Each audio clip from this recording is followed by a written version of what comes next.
Boa noite, família Semeador. Tudo bem com vocês? Sejam todos bem-vindos à nossa casa, reunidos e envolvidos pelo amor do Cristo, agradecidos por mais esta oportunidade, por esta casa que nos acolhe. Nós pedimos a permissão da espiritualidade superior para darmos início à nossa reunião da noite de hoje, desse dia 1º de abril de 2024. Aqueles irmãos que vêm pela primeira vez à nossa casa, sintam-se acolhidos, sintam-se envolvidos pelo amor do Cristo. Aos nossos irmãos conectados através do YouTube, sejam todos bem-vindos, que Jesus os abençoe hoje e sempre. Para iniciarmos, nós convidamos o jovem Cícero para a leitura da mensagem inicial, mensagem esta psicofonada nas reuniões mediúnicas da nossa casa.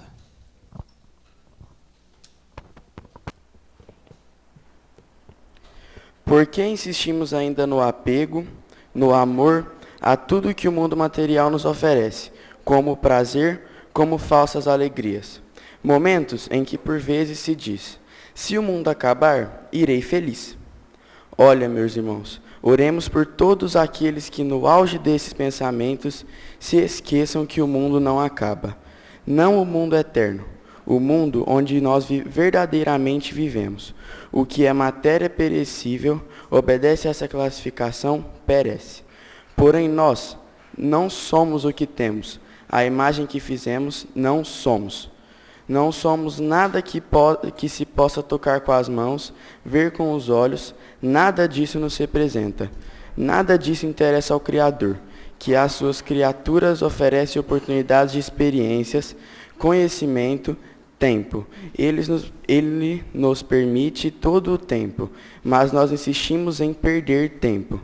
Oremos, meus irmãos, por todos aqueles que fazem da carne uma morada apenas de uso, de abuso e de maus costumes. Oremos por eles. Oremos por nós que muitas vezes despertados ainda recorremos no apego à matéria. Não soframos. Não deixemos que sofram aqueles que um único sentido dá à vida, o sentido de uma minúscula existência.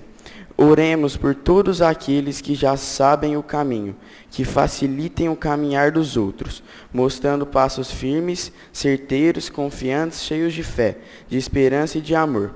Precisamos da oração. Deus os abençoe.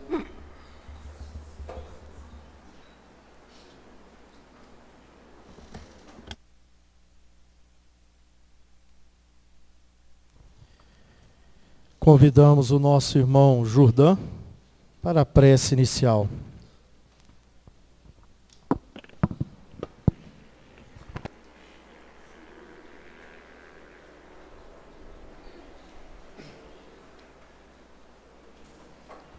Boa noite, minhas irmãs, meus irmãos. Já estamos em vibrações elevadas, mas agora é a cada um de nós elevarmos nossos pensamentos e os sentimentos ao nosso Mestre amado Jesus, buscando dele todo o aprendizado que nós possamos colher nesta noite, e que esse aprendizado possa se fixar em nós, nos nossos corações, e que possamos levá-lo para a nossa vida prática. Jesus veio à Terra, e se nós pudéssemos dizer qual seria a religião de Jesus, a religião dele seria: amai-vos uns aos outros. Olha quão belo é este ensinamento. E Jesus, quando veio à Terra, ele nos recebeu a todos com doação do nosso Criador, para que ele cuidasse de todos nós e nos entregássemos ao Pai, ou a Deus, o nosso Pai, iguaizinhos a ele. Então vocês imaginam quanto tempo o nosso Mestre trabalhará nessa seara de amor para nos transformarmos em espíritos puros, iguais a eles, para que ele possa nos entregar ao Pai. E é nesta certeza desse trabalho incansável desse divino e amorável Mestre que nós aqui nos reunimos para nos beber na fonte dessa água cristalina e pura, que nos renova, que nos fortalece e que direciona a nossa caminhada rumo ao Supremo Criador do Universo, Deus, o nosso Pai. Que Jesus nos abençoe e fica conosco nesta noite, que assim seja.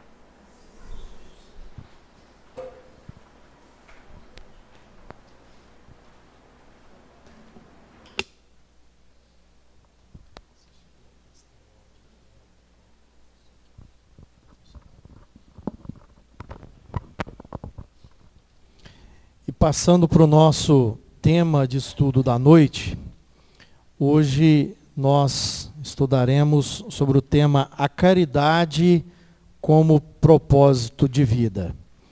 Se nós buscarmos o sinônimo mais claro e objetivo de caridade, nós entendemos como amor em ação.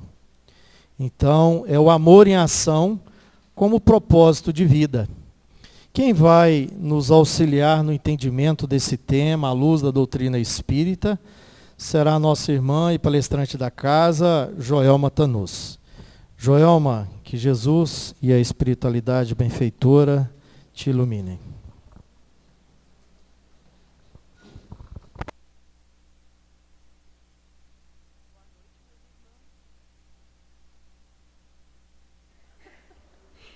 Precisa apertar para ligar. Aí quando liga, funciona.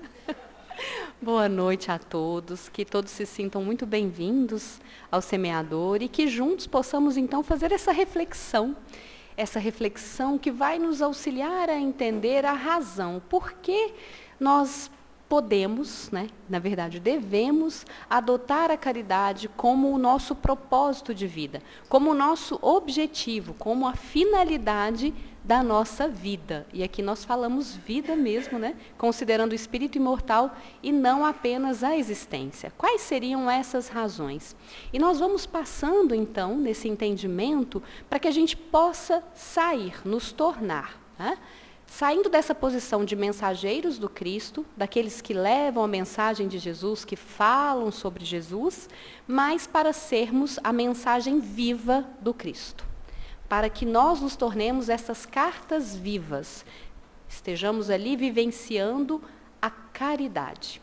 E quando a gente vai buscar aqui a fundamentação para que a gente converse e faça essa reflexão, nós vamos nos lembrar dessa expressão, tida aí como slogan, dístimo, bandeira da doutrina espírita: fora da caridade não há salvação. Todos nós vamos nos lembrar, fora da caridade não há salvação. E é interessante que quando nós vamos buscar ali, onde? Quando é que começou a veicular-se essa bandeira? Nós vamos perceber que ela vem como uma resposta a um ataque feito ali pelo exclusivismo e pelo autoritarismo da igreja, que tinha um lema: fora da igreja não há salvação. Então, Kardec, em um artigo de janeiro de 1861, na Revista Espírita, ele vai utilizar pela primeira vez essa expressão: fora da caridade não há salvação. Mas essa também é a expressão que vai dar o título de uma mensagem recebida de Paulo Apóstolo, datada de 1860, que estará no 15º capítulo de Evangelho segundo o Espiritismo, que tem justamente este tema: fora da caridade não há salvação, que vai ser, então, a nossa base, juntamente com o que a gente encontra da lei de justiça, amor e caridade, no livro dos Espíritos. Então, aqui está a nossa base. E é interessante a gente fazer aqui um raciocínio e perceber que Kardec posiciona este capítulo, que trata da caridade, justamente no meio do Evangelho. Ele está no meio do Evangelho segundo o Espiritismo. Então, ali no 15º capítulo, nós teremos a explanação falando sobre a caridade. E Kardec trazendo esse entendimento da caridade. E se a gente for lembrar como é que eram antigamente os pergaminhos, como é que a gente abria os pergaminhos? A gente ia abrindo ali pelo meio, não é? No meio é que geralmente se encontrava a parte mais importante da mensagem. E Kardec coloca este capítulo tratando da caridade justamente no meio do Evangelho. Mas se a gente parar e observar, nós vamos perceber a caridade sendo abordada em todo o Evangelho segundo o Espiritismo, porque ele vai trazer para nós os ensinamentos do Cristo. E Jesus foi a personificação da caridade entre nós. Então, desde lá os primeiros capítulos, quando falamos sobre as bem-aventuranças, nós já teremos ali as condutas voltadas para que a gente chegue à caridade. Então, nós vamos falar da afabilidade, nós vamos falar da doçura, de sermos pacíficos, da mansuetude, e nós vamos, então, percebendo toda essa crescente de sermos misericordiosos, e fecha-se, então, o Evangelho também falando sobre caridade, porque é a coletânea de preces em que Kardec vai nos incentivar a orar por nós e a orar pelo outro, incentivando mais uma vez aí a caridade. Então, todo o Evangelho vai trazer para nós essa conotação, mas é ali, no centro, que se posiciona o tema da nossa noite. Essa caridade como um propósito, o objetivo maior da nossa vida. E se a gente parar agora e tentar buscar, já que nesse mês, né, no dia 18 de abril, a gente comemora o quê? O lançamento de O Livro dos Espíritos, né, a chegada do Consolador aqui à Terra. Nós vamos, então, lembrar do nosso codificador. E é interessante a gente observar, né, Kardec ali, qual que é o posicionamento do Kardec quanto à caridade. Ele só falava sobre a caridade? E nós vamos perceber que muito mais, às vezes, do que aquela imagem que nós temos de Kardec como o bom senso encarnado, né, o homem racionalista, analítico, aquele ali, né, o codificador, a gente vai perceber em Kardec também o apóstolo.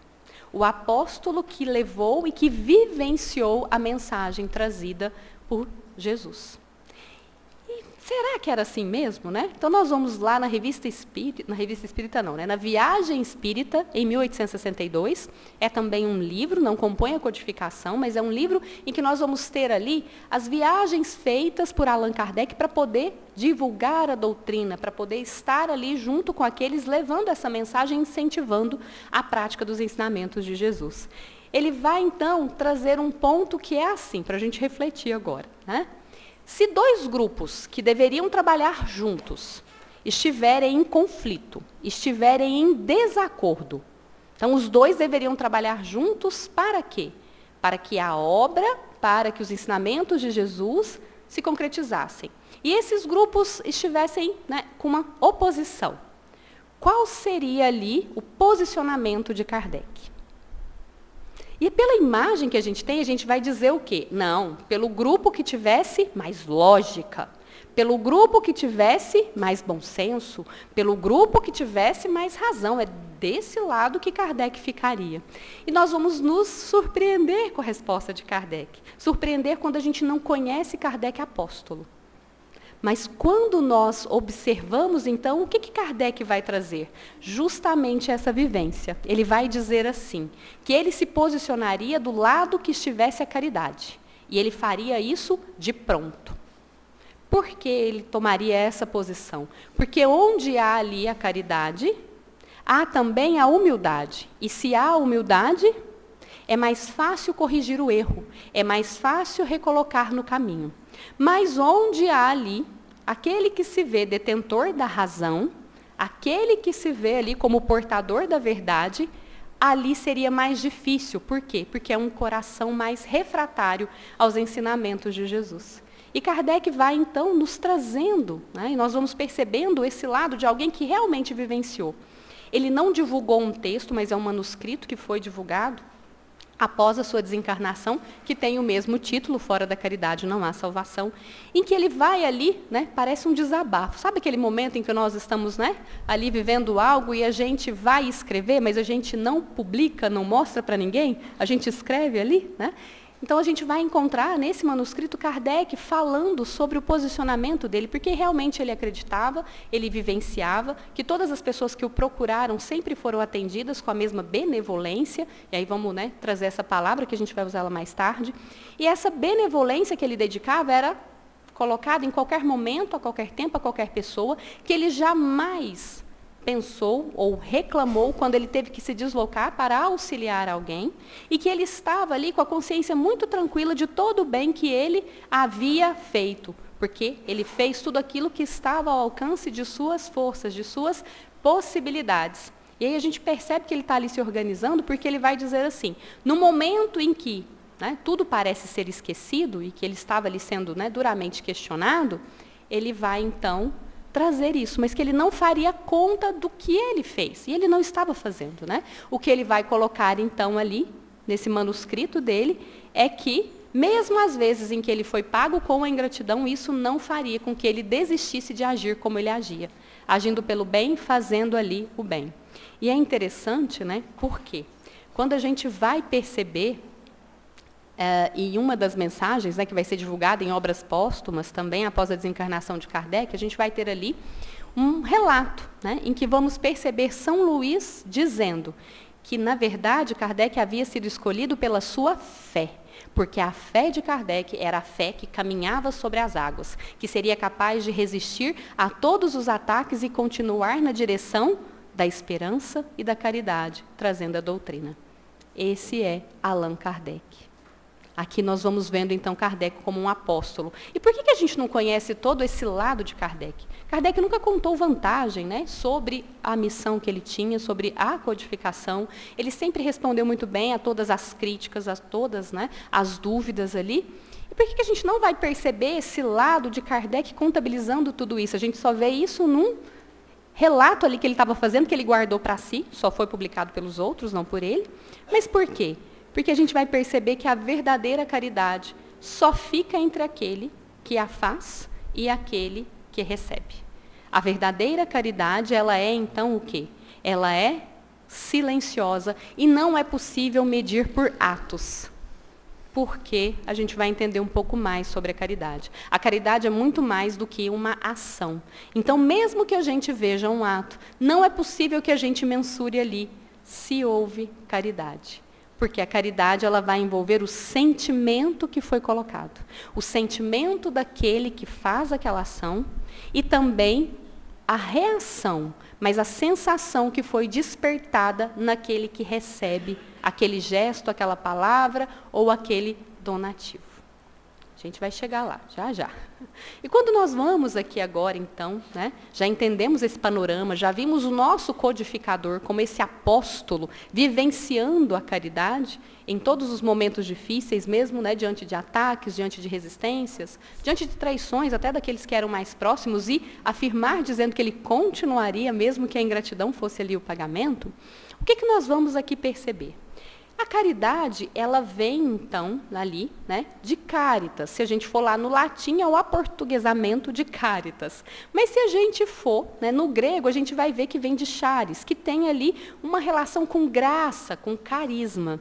E desde o início, então, caridade, ela foi associada aqui, por nós, na língua latina, por algo que se refere também a afeto, a bem-querer.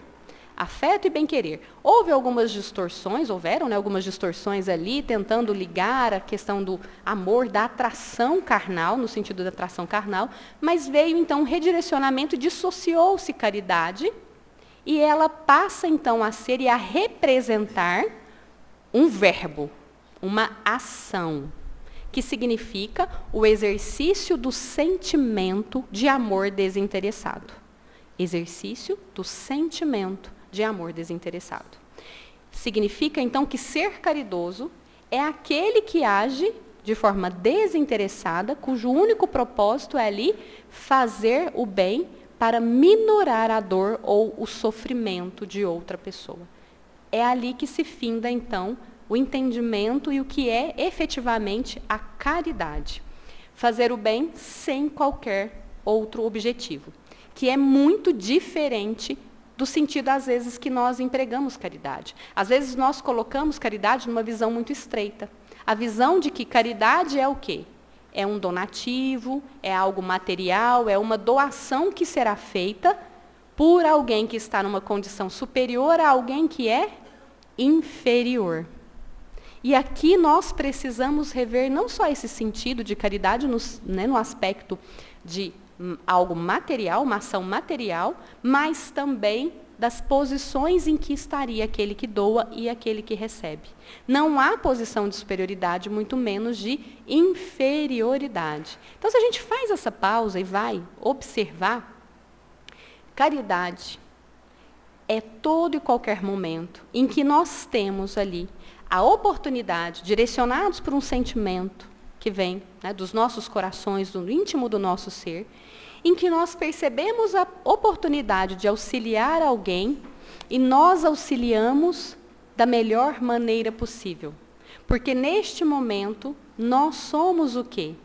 Nesse momento, nós podemos nos transformar em instrumentos do alto, em instrumentos de Deus. Caridade vai ter para nós o sentido de alguém que ajuda ou minora o sofrimento de outro, porque aquele outro lhe é caro, lhe é importante. É alguém que é importante, então nós vamos na direção dessa pessoa, movidos por um sentimento, mas também por meio de uma ação, por meio de um gesto. Então nós temos aí a combinação desse sentimento.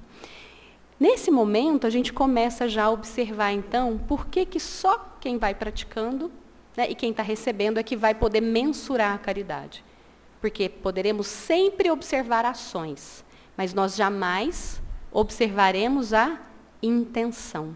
Jamais conheceremos o sentimento que movimentou, que fez com que um auxiliasse o outro. E para ser uma caridade verdadeira, como a entendia Jesus, aquele que recebe, ele recebe de que forma? Como uma graça. Ele recebe e se sente bem na igualdade com aquele que está fazendo aquele ato. Porque não há diferença.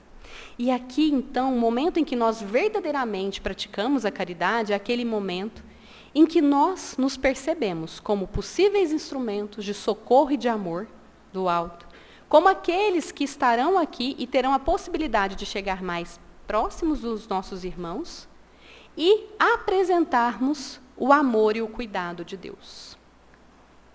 Essa é a verdadeira caridade. Quando nós entendemos que, estando aqui, nós somos responsáveis uns pelos outros e nós passamos a nos cuidar como iguais que somos. Porque estamos ali nesse exercício de amor de Deus para com cada um de nós e para com todos. Por isso que não importa quem seja o outro. Por isso que não importa se o outro é um próximo ou não, se ele está numa condição, né, digamos, econômica, financeira, superior ou não, melhor que a nossa ou não, se nós simpatizamos ou antipatizamos, gostamos ou não, não depende, porque nesse momento nós somos o quê?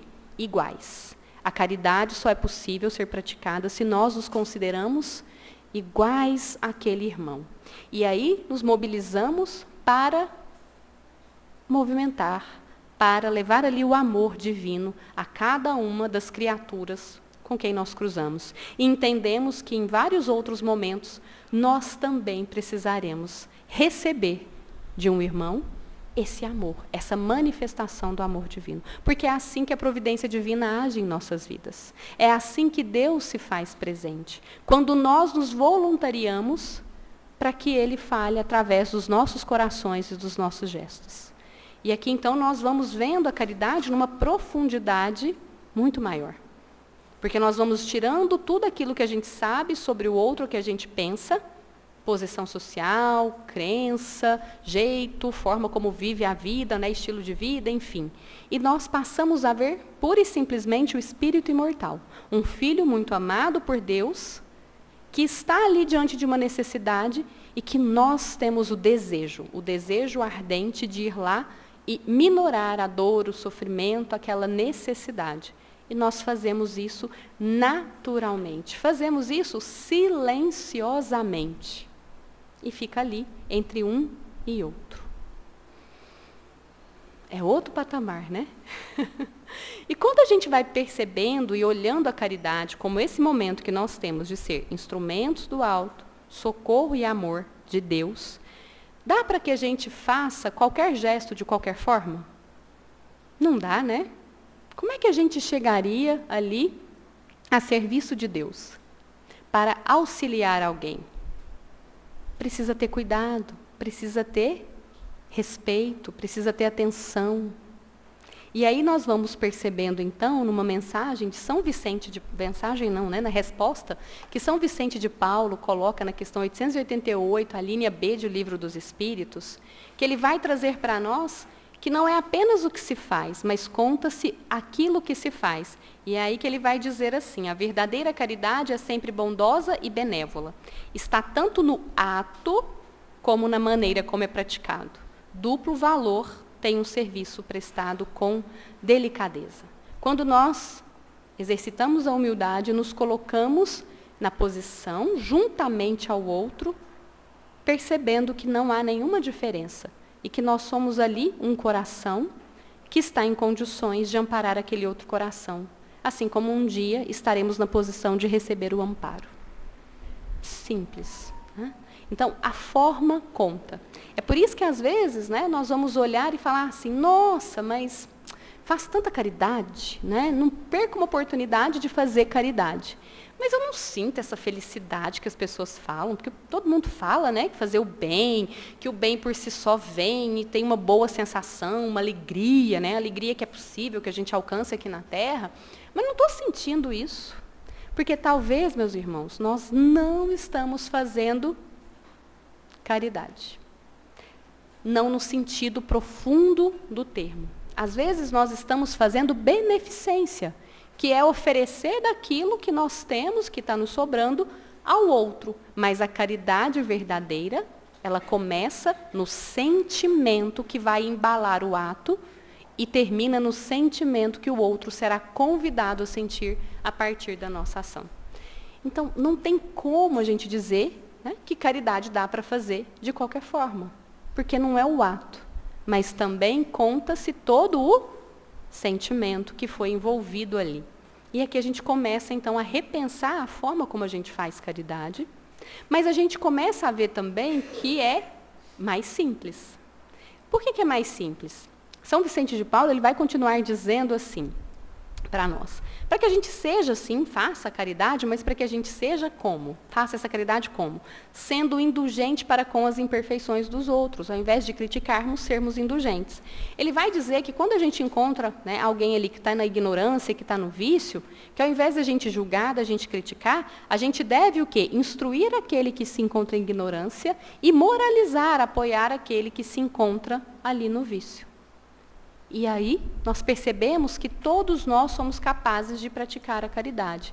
Porque a caridade, né, Kardec ele vai trazer na Revista Espírita, de 1868, algo interessante. Ele vai dizer que a caridade ela pode ser dividida em dois grandes grupos: a caridade beneficente e a caridade benevolente. Ele vai separar assim, né? O que seria essa caridade beneficente? É esse sentido mais estreito que nós damos para a caridade. Eu vou lá, vou fazer e vou ficar com a minha consciência tranquila, e às vezes a gente vai até contabilizando, né? Quanto de caridade nós já fizemos, porque aí a gente vai chegar lá no plano espiritual e vai fazer uma exigência, né? Não, mas eu quero aqui uma posição diferenciada. Essa é a caridade que muitas vezes estará ligada ao material, e ela é limitada. E nem sempre ela estará acessível a todos nós. Por quê? Porque ela vai estar na dependência das nossas posses, dos nossos recursos. Mas a caridade que nós vemos aqui, e a caridade que é o lema, a bandeira da doutrina espírita, aquela lá do fora da caridade não há salvação, é a caridade benevolente. É a caridade em que nós não mobilizaremos nada de material para o outro, mas envolveremos muito do nosso sentimento, em que nós ofereceremos ali a nossa escuta, a nossa atenção, o nosso respeito, o nosso consolo, o nosso ombro amigo e tudo mais quanto aquele outro estiver ali necessitando. Essa caridade é uma caridade que não tem limites. Ela é ilimitada, está acessível a todos nós podemos praticar. Porque ela depende apenas o quê? Ela só depende da boa vontade. E aí vem algo muito interessante, porque a gente vai se lembrar de Jesus. Jesus foi quem mais fez caridade. E Jesus tinha dinheiro, meus irmãos? Na época a gente ia dizer assim, não tinha um tostão sequer, né? Não tinha R$1, né? Não tinha $1, enfim, não tinha €1. Jesus, materialmente falando, nada possuía. Mas o seu viver foi todo voltado para a caridade, guiando-se por esse sentimento que ali embalava cada gesto que ele tinha para com todos, inclusive para com aqueles que muitas vezes tentavam colocá-lo em situação difícil, estavam ali perseguindo. Ele era caridoso independente das ações dos outros. O maior exemplo que nós temos sem nenhum recurso financeiro, porque o que conta mesmo é a caridade benevolente. Mas e a caridade beneficente do recurso material é importantíssima, extremamente importante. Mas ela tem o seu valor aumentado quando nós mobilizamos também a caridade benevolente, quando colocamos de nós ali, e então naquele momento estamos de igual para igual, frente a frente, um olhando para o outro e reconhecendo Deus, reconhecendo a bondade divina. Porque reconheceremos no outro essa possibilidade do auxílio e o outro talvez tenha a possibilidade também de reconhecer em nós. Mas se não reconhecer, isso não é o mais importante. O mais importante seremos nós com a nossa consciência. E aí sim nós experimentaremos essa alegria, essa felicidade que tanto se fala, que é vivida ao praticar a caridade. Porque ela está relacionada ao quanto de sentimento colocaremos. E aqui nós já vamos entendendo que para que a caridade se torne o nosso propósito de vida, ou para sermos caridosos, não vai ser necessária uma única ação, um ato isolado. Porque às vezes a gente pensa assim, né, fazer minha boa ação do dia. Né? A gente vai naquele movimento, nós vamos fazer a boa ação do dia, como se aquela boa ação do dia ali já, né, nos aliviasse a consciência, já fiz ali. Não é caridade, porque não é um gesto pontual, uma ação isolada. É um modo de viver em que nós vamos nos esforçando para sermos como Jesus, para atuarmos e agirmos como Jesus. Por isso que nós falamos de um propósito para a nossa vida como espíritos imortais que somos. Para que a gente vá ali exercitando. Porque para essa caridade, para que a gente chegue a essa caridade, primeiro a gente precisa estar muito munido da fé. A gente precisa realmente fortalecer essa nossa fé.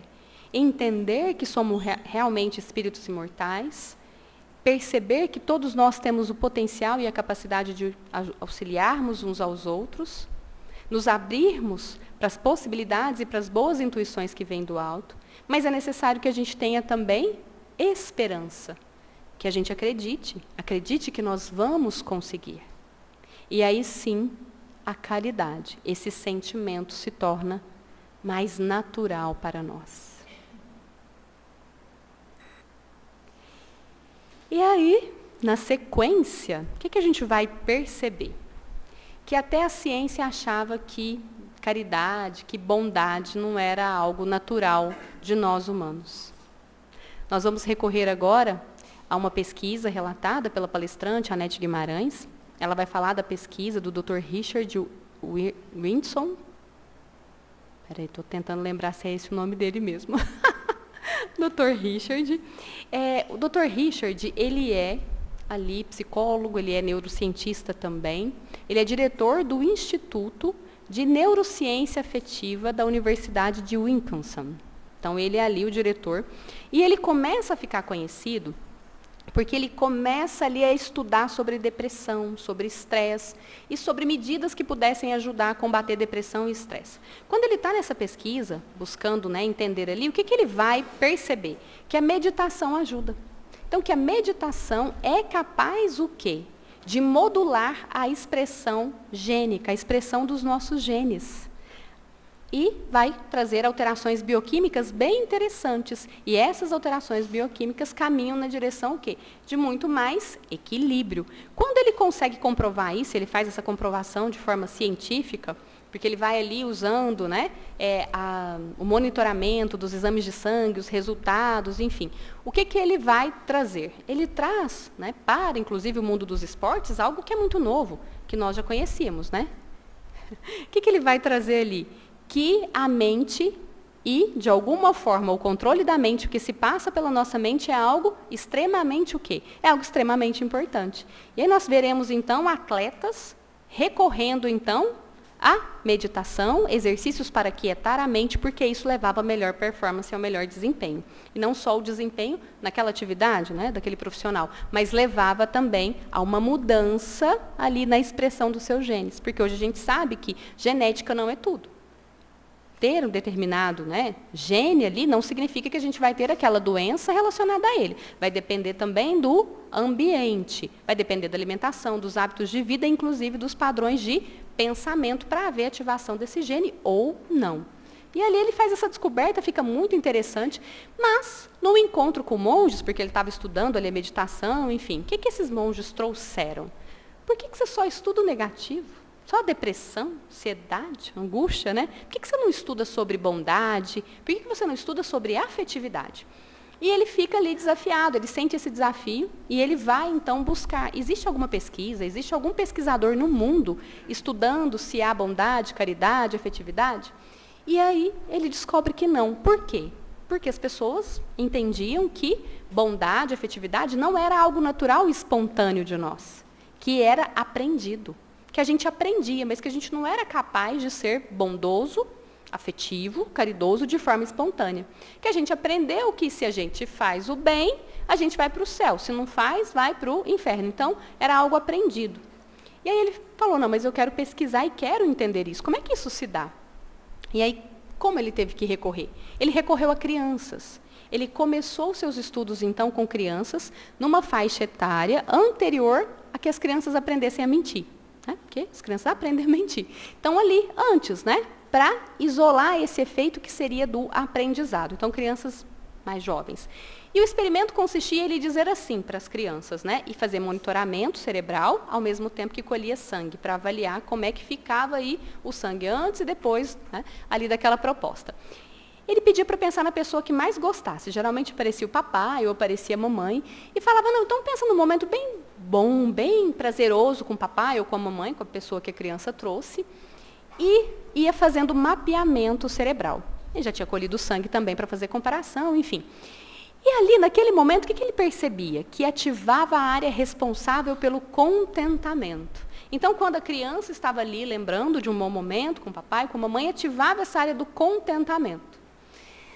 E aí, ele fazia uma proposta, né? Então, agora, nossa, o papai ou a mamãe está com uma dor muito forte. Muito forte. Papai ou mamãe está precisando muito de ajuda. Tem alguma coisa que você pode fazer para ajudar ou o papai ou a mamãe? Aí pensa, né? A criança está lá, né, no contentamento, né, na alegria, vivenciando um bom momento, e ele vem com essa proposta, né? Que a principal figura de amor que a criança elegeu ali, no experimento, vai ter uma dificuldade. E aí, o que a gente imagina? Que essa área do contentamento, ela ia baixar a estimulação. Mas não, o que ele percebeu é que quando as crianças espontaneamente começavam a pensar em como ajudar o outro, a área do contentamento continuava ativa e ativava o córtex pré-frontal. Tudo isso, resumindo, né, na pesquisa dele, o que ele foi identificando? Ele foi identificando que também acontecia o quê? Quando a criança se via ali praticando um gesto de caridade, desinteressado, simplesmente porque queria ajudar a minorar a dor do outro, a ativação do contentamento continuava, a tal da felicidade, do bem-estar continuava, o córtex pré-frontal, e o que acontecia no corpo da criança? Pelas medições ali dos exames de sangue, tudo que era feito, a força física aumentava. A criança tinha mais força física. Ao mesmo tempo em que essa criança também tinha uma modulação dos seus genes, da expressão gênica. Interferia, então, bioquimicamente, aumentando a resistência e o sistema imunológico. Porque muitas vezes, quando a gente ativa o nosso sistema imunológico para combater um processo inflamatório, o que é que vai acontecer? Nem sempre a ação do nosso sistema imunológico ela vai ser restrita ali. Pode ser que cause algum efeito colateral. Mas, quando estava nesse experimento, o que se percebeu? que aí o sistema imunológico ele ficava certeiro, diminuía os efeitos colaterais, ele ia direto na área de inflamação. E resumindo-se, associou-se então o quê? A bondade, a caridade desinteressada, porque ele estava lidando com crianças, né? Enfim, sem nenhuma conotação de eu tenho que fazer porque me ensinaram, mas não. Fazer de forma espontânea porque queria ajudar o outro, a força e resistência. Força e resistência para enfrentar os desafios e o estresse da vida. E aí, uma das frases que ele traz, Richard Davidson. Agora falamos o nome corretamente, com a ajuda aqui do slide. Que a base de um cérebro saudável é a bondade. A base de um cérebro, de um corpo saudável, é justamente a bondade. Queremos ser mais fortes, mais resistentes? Sejamos, então, bondosos, sejamos caridosos no sentido verdadeiro da caridade. E aí a boa notícia, né, é que para poder fazer a caridade, que vai nos levar à felicidade, é de graça. Tudo que leva à felicidade é gratuito, porque nós não precisamos de nenhum recurso para sermos o quê? Benevolentes, nem indulgentes, nem para perdoarmos. A felicidade torna-se acessível a todos nós. A força, a resistência para enfrentar a vida se torna acessível a partir do momento em que nós nos disponibilizamos a seguir o ensinamento de Jesus. Mas por que então devemos ter a caridade como o cerne, né? Ou o nosso propósito, aquilo que a gente vai se direcionar. O cerne no sentido daquilo que a gente vai se esforçar todos os dias, mas que é também a nossa grande meta, o nosso grande objetivo. Nós vamos agora ler um pequeno trecho, né, da mensagem que Paulo apóstolo deixa nesse capítulo, para a gente depois ver o que está aqui projetado, né? Então, Paulo, na mensagem que está lá, né, no capítulo 15 do Evangelho, ele vai dizer assim: meus filhos, na máxima fora da caridade, não a salvação, estão determinados os destinos dos homens na terra e no céu. Na terra, porque à sombra dessa bandeira, eles viverão em paz. No céu, porque os que a houverem praticado acharão graças diante do Senhor. Essa divisa é o fardo celeste, a luminosa coluna que guia o homem no deserto da vida, encaminhando-o para a terra prometida. A luminosa coluna, então a caridade, essa luminosa coluna que guia o homem no deserto da vida, em todas as situações, para a terra prometida. E nós vamos aqui, que está projetado aqui na tela, são os versículos 21 e 22, que a gente vai encontrar lá em Êxodo. Né? Fala, Gima, mas nós vamos usar o Velho Testamento? Sim, porque Paulo aqui faz uma referência que nos remete ao Velho Testamento. Êxodo, capítulo 13. Então, se a gente for lembrar, ali o que estava acontecendo? Este povo estava sendo guiado do Egito pelo deserto para chegar à terra prometida. O Egito e essa terra prometida a gente não vai entender como lugares físicos, a gente vai entender como uma representação. Então, o Egito, lugar muito mais material, a condição em que nós nos encontramos de muita materialidade, muita dor, muito sofrimento, em que a gente passa por um deserto, muitas existências ali, que muitas vezes a gente vai encontrando esse deserto, porque é no deserto que nós fazemos desabrochar o melhor de nós, porque o deserto é um terreno, né, um local de escassez, mas é nessa escassez que a gente encontra a abundância em nós, até chegarmos à terra prometida, que na verdade é a felicidade, ou de uma outra forma, essa salvação. Então aqui a gente vai entender esse trecho dessa forma, nessa passagem, nessa simbologia. Entendendo essa simbologia, aí sim nós vamos para o texto que está projetado, que está lá em Êxodo. E o Senhor ia adiante deles de dia numa coluna de nuvem, para os guiar pelo caminho, de noite numa coluna de fogo, para os alumiar, para que caminhassem de dia e de noite. Caminhassem o tempo todo. Nunca tirou de diante da face do povo a coluna de nuvem de dia, nem a coluna de fogo de noite. Como é que Paulo descreve aqui a caridade? Uma coluna luminosa que vai nos fazer atravessar o deserto, as dificuldades, a aridez, para que a gente chegue à terra prometida, para que a gente alcance a felicidade. O que é a caridade, meus irmãos? É essa coluna de nuvem que Deus coloca e deixa disponível a todos nós, enquanto nós estamos fazendo essa travessia para poder chegar à felicidade. Enquanto nós estamos fazendo essa travessia, buscando nos tornar perfeitos para chegar até a felicidade ou a terra prometida na simbologia, nós temos ali a caridade que vai ser nuvem para nós durante o dia. E o dia, muitas vezes, simbolizando, sim, aquele sol quente, imagina um sol quente no deserto, mas simbolizando também o refrigério. Porque, às vezes, a gente pode entender o dia como os dias felizes em que tudo vai bem. Mas é nesses dias também, a caridade, ela está disponível para nós. Ela será uma nuvem que não nos deixará o quê? Queimar ali no sol e nos perdermos do caminho. Se nós praticarmos a caridade nos dias de sol, nós conseguiremos caminhar. Mas se nos dias, ou se durante a noite, quando fizer ali a noite, o deserto é muito frio, mas se nós também praticarmos a caridade nos momentos difíceis da nossa vida, lembrando que é um sentimento que mobiliza uma ação, o que é que vai acontecer? Nós teremos esse apoio, teremos esse amparo e conseguiremos caminhar em toda e qualquer situação.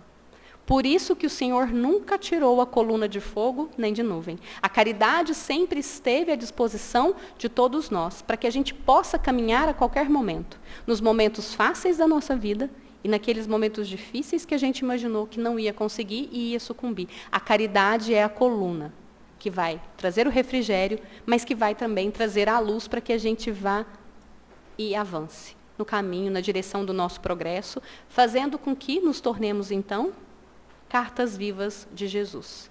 Não mais mensageiros, mas aqueles que efetivamente vivem a mensagem de Jesus, ou de uma outra forma, que alcançam aquela situação de ser o sal da terra, a luz do mundo. E nada pode nos impedir. Está acessível a todos nós.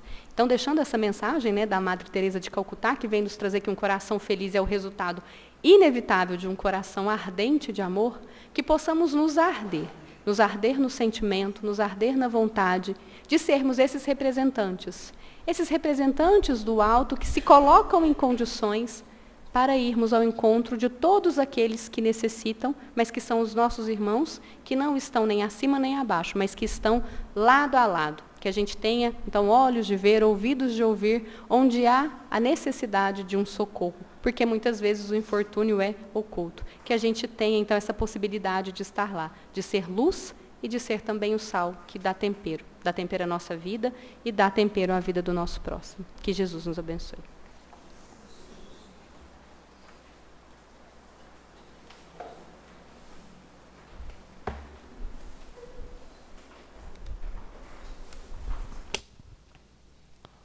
Joelma, muito obrigado mais uma vez. Que Jesus te abençoe hoje e sempre. Convidamos os nossos irmãos médios passistas para se dirigirem à sala do passe, para o trabalho preparatório. E nós iremos rapidamente aos recados da semana.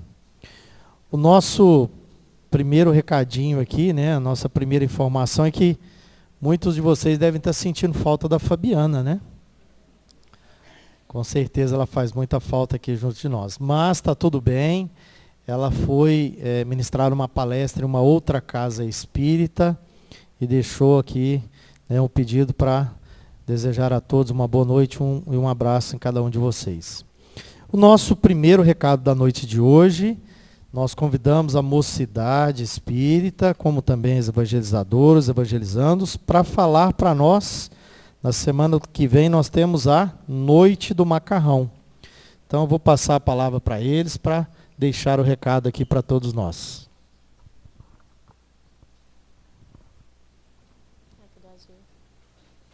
Tudo bem, pessoal? Boa noite. Estamos aqui mais uma vez animados com o nosso próximo evento. O Festival de Sorvete foi uma delícia, muito gostoso, muita participação. E agora a gente espera vocês de novo na macarronada. E aí lá vem o recado. Estamos aqui hoje para mais um convite especial sobre solidariedade e sabor. No dia 8 de abril, próxima segunda, às 19 horas, teremos nossa Noite do Macarrão, com deliciosas opções de molho bolonhesa e 4 queijos. O valor do macarrão será R$ 15 e estaremos ao final fazendo as vendas. Para quem comprar hoje, terá como brinde pitulinha. Contamos com a colaboração, com a presença e a colaboração de todos. Então é esse o nosso recado. Na próxima segunda, às 19 horas, estaremos aguardando vocês para saborear um delicioso macarrão. Muito obrigado. E não... Muito obrigado. Tá bom. Os ingressos serão vendidos na saída da sala do passe. E não é mentira, viu, pessoal? Esse macarrão não engorda. Não é porque hoje é 1º de abril, mas esse macarrão não engorda. Podem comer à vontade. Bom, nosso próximo recado, meus irmãos, nós deixamos aqui um convite.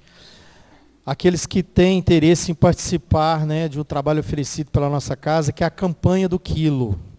Então, esse trabalho está precisando de trabalhadores.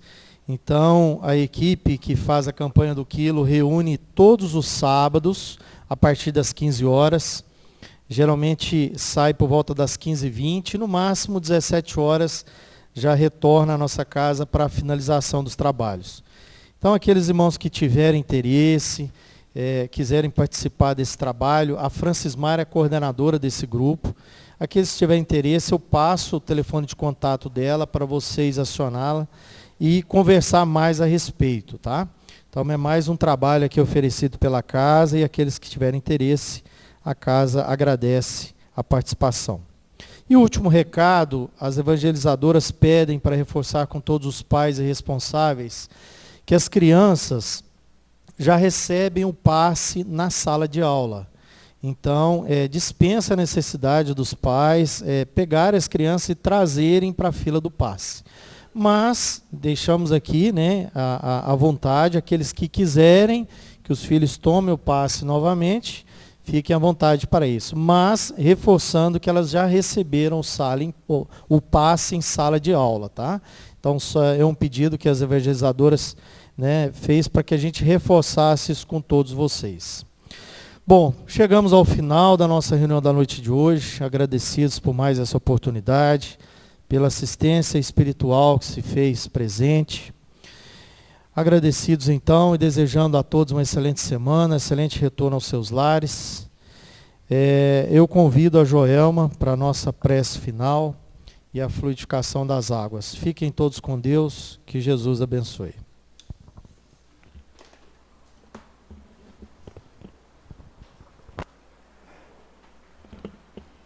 Então, neste momento, vamos fechando os nossos olhos, trazendo a imagem de Jesus.